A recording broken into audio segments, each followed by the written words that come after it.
Bonjour, alors petite vidéo aujourd'hui pour parler d'un truc que j'ai vu dans les médias, qui a pas mal été relayé, comment dire, dans les journaux. Je pense à Libération, je pense au Monde, mais également à d'autres journaux qu'on peut consulter en ligne, hein, du coup, enfin bon, voilà. Alors du coup, il s'agit de plusieurs articles qui concernent le fait que le niveau en dictée aurait baissé. Aurait complètement chuté, catastrophique, on ferait le double de faute, etc. Alors si jamais vous avez pas vu passer ça, c'est pas très grave, parce qu'en fait, les médias, la semaine dernière, parce que du coup c'est surtout la semaine dernière que ça a popé, ils étaient quand même pas mal occupés à couvrir l'élection d'un président d'un pays qui n'est pas le nôtre sur un continent qui n'est pas le nôtre, enfin bon, bref. Et du coup, ouais, on a été tellement noyés sous Trump que c'est complètement... Beaucoup sont passés à côté. Mais il y en a beaucoup qui sont pas passés à côté du tout et qui en ont profité pour laisser des petits commentaires. Alors juste, quand vous voulez taper sur des jeunes parce que ils écrivent mal et que tout fout le camp, essayez vous-même de pas faire de fautes, ou alors abstenez-vous de... comment dire, de vous lamenter sur le niveau des jeunes si vous-même n'avez pas un niveau très bon d'orthographe. D'habitude, je tombe pas dans la grammatica, je tombe pas dans l'attaque sur l'orthographe, mais là, quand même, c'est juste une question de cohérence, hein. Vous pouvez pas critiquer ceux qui écrivent mal si vous-même, vous ne savez pas faire, comment dire, des phrases sans faire de faute, hein, parce que sinon, c'est un petit problème de cohérence. Bon, là, c'est juste parce que j'ai lu les commentaires Facebook et que j'aurais pas lu, enfin, comme d'habitude. Alors, bref, en gros, les articles exprimaient le fait qu'on ferait beaucoup plus de fautes dans les dictées aujourd'hui qu'en 1987, parce que l'étude, en fait il y a une étude qui vient de sortir, qui compare les chiffres de 2015 avec les chiffres de 2007 et les chiffres de 1987. Alors ce qui a beaucoup été repris dans les journaux, ce sont les chiffres de 1987, et c'est vrai, quand on lit l'étude, c'est vrai que ça met en avant que on fait plus de fautes aujourd'hui qu'on faisait de fautes en 1987, c'est vrai. Alors il y a plein d'explications à cela, elles n'ont pas vraiment été énoncées dans les articles que j'ai vus, sauf peut-être Le Monde, qui en a parlé. Libération, je crois aussi. Le fait est que, déjà pour commencer, le niveau d'orthographe a baissé, entre guillemets, aussi parce que le temps dédié à l'orthographe a baissé. Si vous rajoutez des matières sans augmenter le temps quotidien d'école, qui est déjà incroyablement grand, hein, on est un des pays d'Europe où on a le plus d'heures, le plus d'heures d'école par jour, bah forcément vous êtes obligé de réduire le temps alloué à certaines matières, et notamment en orthographe. Alors ce temps d'orthographe, il a été troqué notamment pour rajouter des langues vivantes. En 1987, il n'y avait pas énormément d'établissements du primaire qui avaient des langues vivantes. Aujourd'hui, en 2015, la plupart des établissements ont inclus au moins l'apprentissage de l'anglais ou de l'allemand. Alors du coup, on peut déjà élaborer un constat. Est-ce qu'il faut qu'on ait autant d'heures d'orthographe, c'est-à-dire qu'on rétablisse le nombre d'heures d'orthographe qu'on avait en 1987, ou est-ce que c'est bien aussi d'avoir des enfants qui sont ouverts à une autre langue que la leur? Déjà là ça peut être un débat qu'on peut avoir. Ensuite, il faut quand même relativiser sur les données de l'étude, parce que ce qui n'a pas souvent été mis en avant, dans les articles que j'ai pu voir passer, ou dans les commentaires que j'ai pu voir passer, c'est tout simplement le fait qu'en 1987, l'étude ne concernait pas exactement le même échantillon qu'en 2015. Une donnée simple, hein, alors l'échantillon à peu près pareil, il y a entre 2000 et 4000 élèves.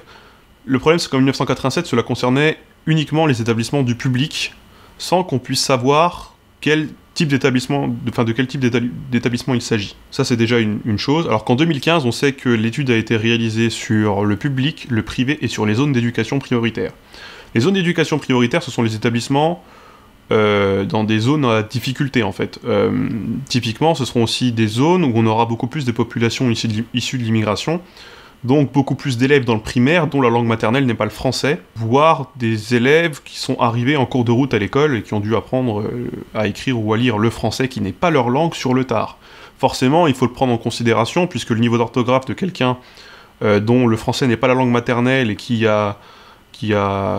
arrivé en France vers ses 7 ou ses 8 ans, ce sera pas du tout le même que un Français né en France, de langue maternelle française, dans un quartier uniquement francophone, etc. Enfin bref, je fais pas de dessin, vous voyez en gros où je veux en venir. Alors ça déjà, c'est quand même très important. Alors dans l'étude, souvent quand on compare 87 à 2015, effectivement ils mettent les établissements privés de côté puisqu'ils veulent rester représentatifs. Par contre, les zones d'éducation prioritaire, ce sont des établissements publics la plupart du temps, et forcément elles sont incluses dans l'échantillon public, et donc forcément ça induit à une augmentation du nombre, statistique d'erreurs liées aux dictées, mais pas pour les raisons, c'est pas parce que les élèves en foutent moins, c'est tout simplement parce que dans ce cas-là, on inclut également dans l'échantillon des gens qui, de par leur situation sociale, par leur histoire, de par leur situation linguistique, sont plus en difficulté vis-à-vis du code écrit, vis-à-vis de l'orthographe française. Alors ensuite, on pourrait aussi parler du simple fait que cette étude ne concerne que la métropole, qu'en 87 en tout cas, on n'avait aucune donnée sur la classe sociale ou sur les régions, en tout cas j'en ai pas trouvé.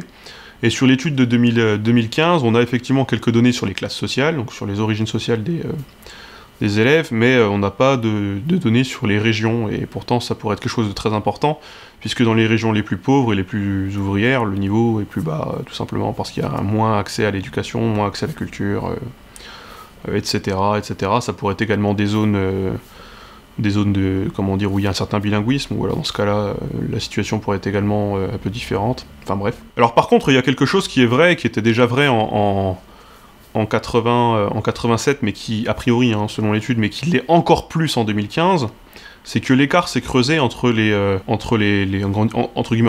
bonnes familles et les mauvaises familles. Alors, je vais m'expliquer, hein, il faut pas voir ça d'une façon péjorative. Donc en gros, ce que j'appelle les bonnes familles ici, ce sont professions intellectuelles, professeurs, universitaires, cadres supérieurs, des gens qui ont fait des études, donc les ingénieurs aussi, les médecins, voilà. Typiquement, les gens de ces classes sociales-là, quand ils ont des enfants, ces enfants-là ont plus d'accès à l'aide aux devoirs, que ce soit par leurs parents, parce qu'ils sont dans la capacité de les aider, tout simplement parce qu'ils ont un niveau scolaire qui peut être meilleur, et donc des meilleures capacités à comprendre et à expliquer à leurs enfants les problèmes qui se posent dans leur scolarité. Mais également, tout simplement, ils peuvent payer quelqu'un pour les devoirs, parce qu'ils en ont les moyens, Ils sont également plus intéressés à la culture, ils sont plus à même d'emmener leurs enfants au musée, ou tout simplement de les intéresser à la lecture, voire de leur donner des livres. Donc le besoin lié à la lecture n'est pas le même, il est plus important que dans les autres classes. Donc en gros, ce que j'appelais les mauvaises familles, entre guillemets, hein, enfin c'est un très mauvais terme, j'en conviens, c'est tout simplement les populations, les ouvriers, les agriculteurs, les chômeurs, je sais pas, les familles monoparentales, etc. Enfin bref, les familles aux conditions de vie plus modestes. Ce sont des gens qui ont probablement moins le temps ou moins les capacités de s'occuper des problèmes liés à leurs enfants. Quand je dis de capacité, c'est tout simplement que lorsque vous êtes immigré, pour vous, ça peut être difficile de vous occuper de l'aide aux devoirs et de l'école de vos enfants, des problèmes liés à l'école de vos enfants, tout simplement parce que vous ne parlez peut-être même pas la même langue que cette école. Et même si votre enfant est scolarisé en français, vous s'est pas dit que ce soit votre langue maternelle et que du coup vous soyez à même de répondre à leurs questions concernant la langue. Donc forcément, fatalement, ça peut poser des problèmes d'équilibre au niveau de la maîtrise du code orthographique, hein. C'est-à-dire que, enfant d'immigrés, si jamais vous posez des questions concernant l'orthographe du français à vos parents qui ne parlent pas la même langue, bah, c'est pas la même chose que lorsque vous êtes une profession intellectuelle, un enfant d'une famille d'une profession intellectuelle qui pose des questions de français à ses parents, qui eux maîtrisent bien le code écrit et qui peuvent lui répondre. C'est pas du tout le même paradigme. Et sinon, tout simplement aussi parce qu'il n'y a pas le même accès à la culture, souvent des familles plus pauvres, plus ouvrières, sont également plus à même d'être plus rurales, donc avoir moins d'accès à la culture de manière générale, et avoir moins accès aux bibliothèques et aux livres, voire pour qui la lecture n'est pas du tout fondamentale dans la vie de tous les jours. Contrairement à quelqu'un qui serait professeur, par exemple, une famille de professeurs, ce sont des gens qui ont l'habitude de travailler ou voire de vivre avec des livres. Une famille d'agriculteurs, pour eux les livres ce sera plus secondaire, tout simplement parce qu'ils auront moins l'utilité du code écrit et la lecture ou de l'écriture. C'est pas quelque chose de péjoratif que je dis, hein, c'est juste que dans le cadre de vie, ça occupe pas la même place. Donc bref, tout ça, ce sont des explications déjà qui peuvent expliquer la différence entre les classes sociales. Le fait est que ce soit creusé encore plus, bah c'est pas bon signe. C'est pas bon signe sur l'état, sur l'égalité des chances en fait. Sur tout ce qui concerne l'égalité des chances, c'est pas bon signe. C'est-à-dire que, selon moi, le fait que ça se creuse entre les classes supérieures et les classes plus inférieures de la société, ça montre tout simplement le fait que l'ascenseur social ne marche peut-être plus tout à fait aussi bien. Alors il y a un truc qui n'est pas évoqué dans les articles de journaux, et que je n'explique pas. Enfin, en tout cas, je me suis pas assez penché sur la question pour pouvoir l'expliquer, mais le niveau d'orthographe des filles a un peu chuté, mais le niveau d'orthographe des garçons a beaucoup plus chuté, en fait. C'est-à-dire que je crois qu'il y a quelque chose comme 2,5 points d'écart en pourcentage de fautes entre les filles de 87 et les filles de 2015. Par contre, quelque chose comme 4,5 entre les garçons de 87 et les garçons de 2015, donc en gros plus du double. Ça c'est quelque chose que je n'explique pas, que je faudrait vraiment se renseigner, il y a probablement une explication sociale derrière tout ça. Mais du coup, le niveau d'orthographe des enfants garçons, a beaucoup plus chuté que celui des filles. Ça il y a plein d'explications autour de ça, il y en a plein qui sont assez contradictoires, c'est un terrain un peu glissant. Donc, juste, je vous donne les faits comme ça, et effectivement, le niveau d'orthographe des garçons a beaucoup plus chuté que le niveau des filles.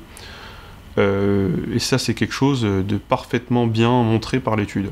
Un autre truc qui est bien écrit dans l'étude, qui n'a pas du tout été relayé par les journaux, c'est que à plusieurs reprises, l'étude dit bien attention, ces conclusions qu'on est en train de tirer, il faut vraiment les prendre avec des pincettes, puisqu'on n'est pas sûr de grand-chose en fait. On n'est pas sûr du fait qu'on puisse vraiment extrapoler ces résultats pour en tirer quelque chose de vraiment fixe, d'immuable, une explication qui tomberait du ciel comme ça et qui expliquerait tout. Non, en fait, souvent à plusieurs reprises, l'étude dit justement prenez bien des pincettes, prenez du recul, parce qu'on ne sait pas trop ce que ça signifie. Ça n'a pas beaucoup été mis en avant par les journaux, au contraire, ils se sont trouvés...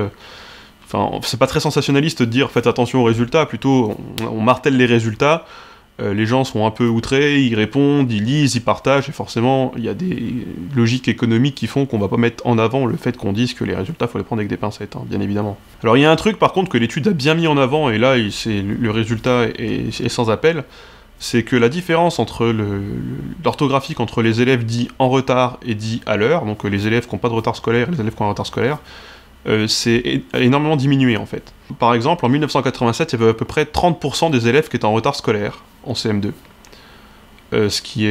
Ça fait presque un élève sur 3. Aujourd'hui, en 2015, l'étude montre que le retard scolaire est plutôt situé autour de 10%. C'est-à-dire que même si jamais on écrit moins bien, les élèves ont moins de retard à l'école. Et ça, c'est quand même une bonne nouvelle que l'étude a pu mettre en avant. C'est quelque chose qui n'a été relayé presque nulle part, malheureusement, mais pourtant, c'est quelque chose qui vient complètement contrebalancer le reste.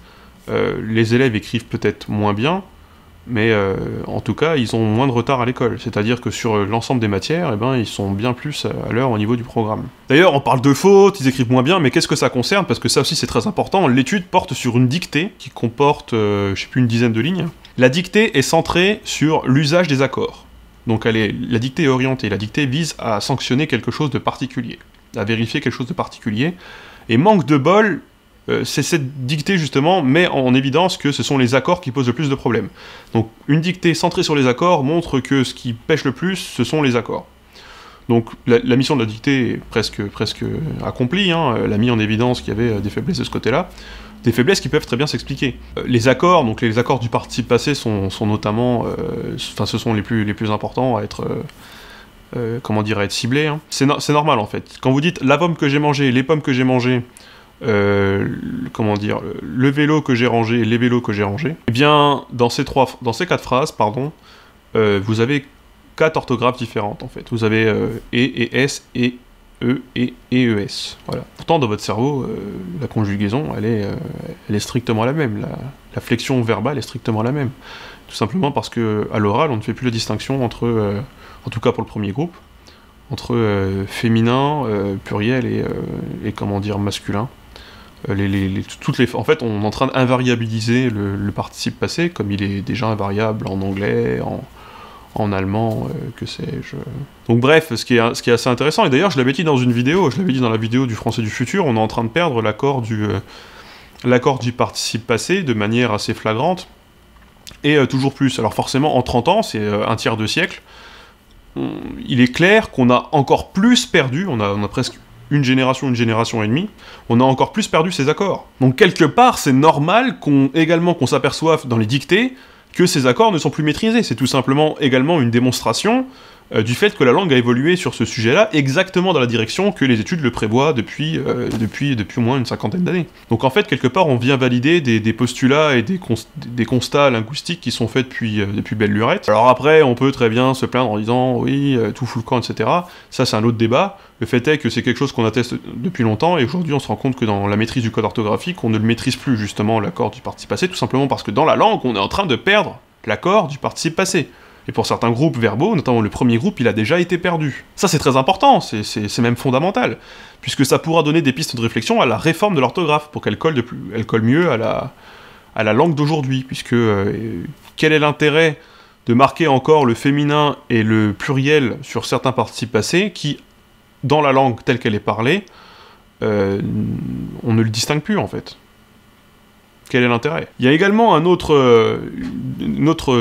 endroit où on voit des fautes, ce sont les homophones, donc les mots qui se prononcent de la même façon, et là encore c'est tout à fait logique, puisque dans la langue telle qu'elle est parlée, la forme, l'empreinte acoustique, la façon de laquelle vous prononcez le mot, elle est strictement la même. Alors c'est forcément, à l'écrit, ça peut provoquer certains problèmes pour pouvoir recontextualiser quel mot est quel mot, ce qui n'est pas forcément le cas dans d'autres langues où ces mots s'écriraient de la même façon. Mais ça encore, c'est un débat qui est propre justement à la façon. Ça, c'est un débat qui est propre à l'orthographe, tel qu'on a pensé l'orthographe du français, puisque si on avait une orthographe qui était purement phonétique, ce sont des problèmes qu'on n'aurait absolument pas. Et un autre problème qu'on a, c'est avec les mots qui sont assez longs, et là ça s'explique aussi tout simplement parce que les mots qui sont les plus longs sont également souvent ceux qui sont les moins utilisés, et moins un mot est orthographié, plus on aura du mal à l'orthographier. Moins un mot est utilisé de manière générale, et plus il posera de problèmes à être identifié, à être bien prononcé, à être bien compris, à avoir le sens exact qu'on lui donne traditionnellement, etc. C'est tout à fait... Enfin, c'est logique, en fait. Alors, je parlais justement des classes sociales, mais même chez les universitaires, même chez les cadres, même chez les journalistes, donc chez les universitaires, ce sont des gens qui doivent écrire des publications, les journalistes sont des gens qui doivent écrire des articles. Même dans ces classes sociales, on se rend compte que les enfants aussi font des fautes.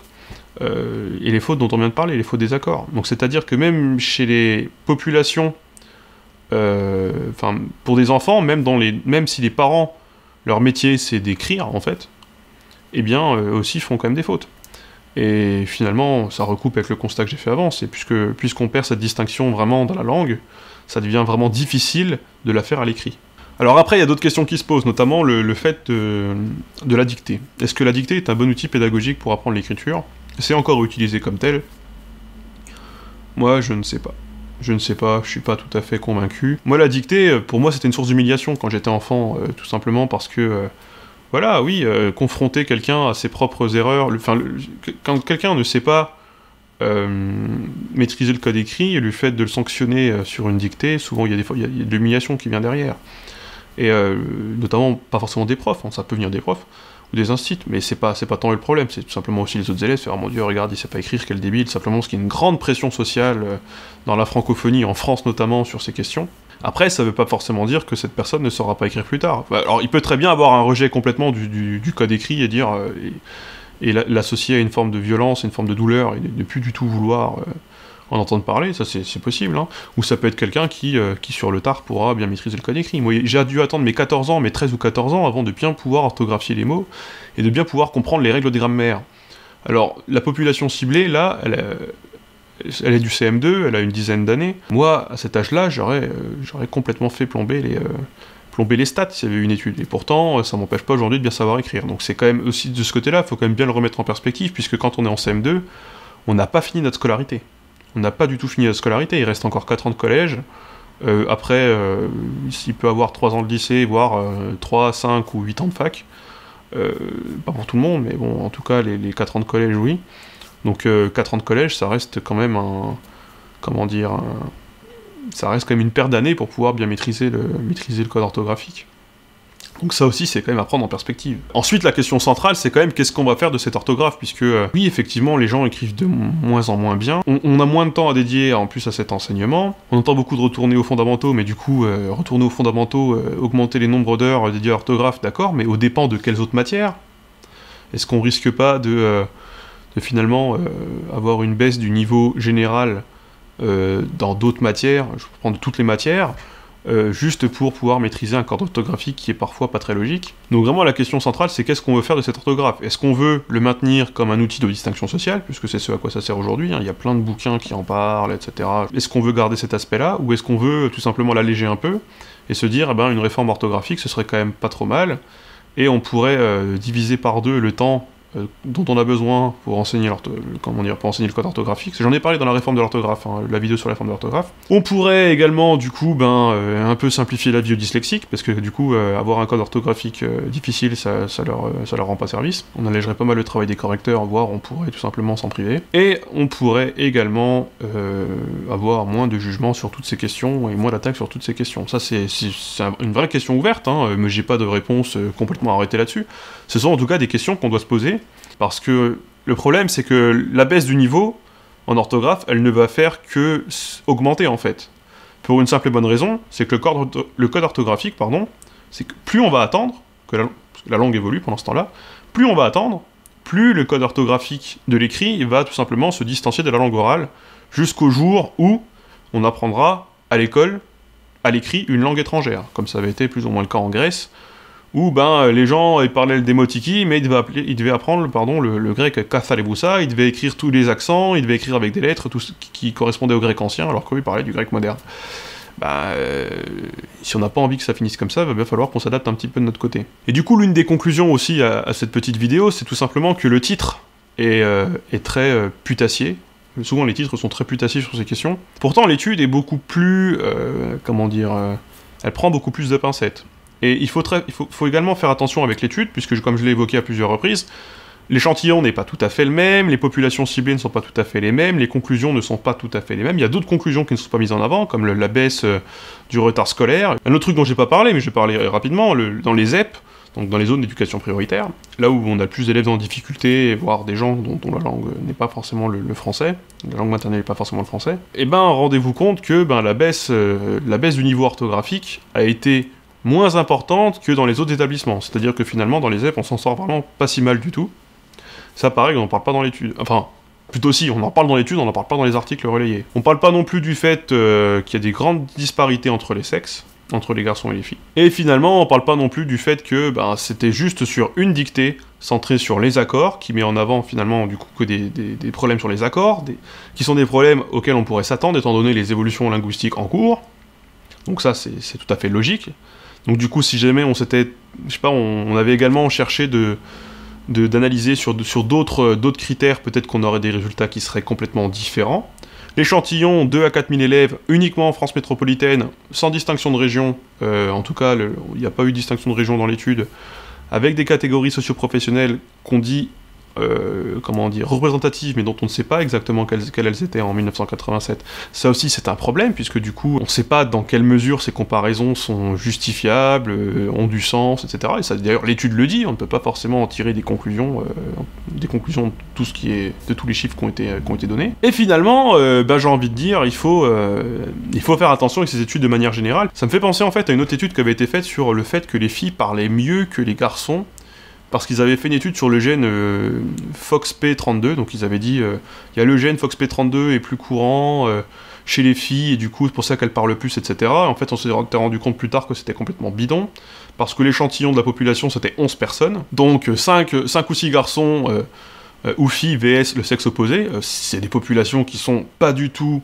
assez nombreuses pour tirer des conclusions de quoi que ce soit, et en fait on s'était rendu compte que il y a de nombreuses études qui ont été faites là-dessus, qu'en fait il y a pas vraiment de différence entre les hommes et les femmes au niveau de la langue. Donc en fait ils avaient complètement relayé des clichés sexistes sans le vouloir, parce qu'ils s'étaient basés sur une étude qui n'était pas vraiment sérieuse. Là je dis pas que c'est le cas, je dis juste qu'il faut être prudent, vous en tant que public, mais surtout aussi en tant que journaliste, si jamais il y a des journalistes qui sont là, qui me regardent, il faut être prudent lorsque vous relayez des études, lorsque notamment elles concernent de la linguistique ou n'importe quelle science humaine, parce que souvent les conclusions ne sont pas aussi tranchées que ce à quoi on pourrait s'attendre, et que parfois les études menées, les conclusions ne sont pas forcément les bonnes, parce que tout simplement la méthodologie n'est pas forcément la bonne. Donc voilà, c'était une petite vidéo comme ça, tout simplement, oui, en gros, pour conclure quand même, reconclure de la conclusion, oui, il y a une baisse a priori du niveau orthographique, elle est complètement explicable, mais on ne sait pas si cette baisse est aussi importante qu'elle l'est dite, enfin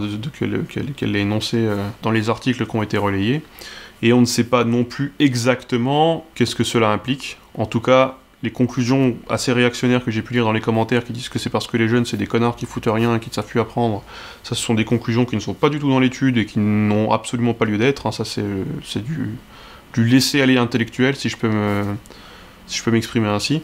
Par contre, la question que ça soulève, c'est qu'est-ce qu'on veut faire de cette orthographe? Puisqu'effectivement, s'il y a une baisse, et a priori il y en a une, on sait juste encore une fois pas à quel point elle est importante, puisqu'il faut vraiment relativiser les chiffres qui sont donnés, et ben, qu'est-ce qu'on va faire pour l'enrayer? Pour moi, ce sera vraiment ma conclusion personnelle. Est-ce que c'est sur les élèves qu'on doit travailler? Et sur la façon dans laquelle on leur enseigne vraiment la langue, etc. Et pour ça, les instituteurs et les professeurs sont quand même assez bien formés. Hein. Ou est-ce que c'est sur le code orthographique qu'on doit travailler? Puisque, encore une fois, pourquoi est-ce qu'on devrait passer 4 fois plus de temps à étudier l'écrit en France que dans certains pays d'Europe, alors que finalement, l'orthographe, ça devrait juste être le fait de transcrire la langue. De transcrire la langue orale. Et du coup, ça donne la fausse impression que le français est une langue très compliquée, bien plus qu'ailleurs, et que du coup, c'est une gageure de le maîtriser parfaitement, alors qu'en fait, c'est tout à fait faux. À l'oral, le français oral, le français... si on met le code écrit d'à part, le français n'est pas plus compliqué que notre langue. Enfin bref, voilà, qu'est-ce qu'on va faire? Qu'est-ce qu'il faut faire? Vous savez, toute la section commentaires pour donner vos avis. Donnez-les.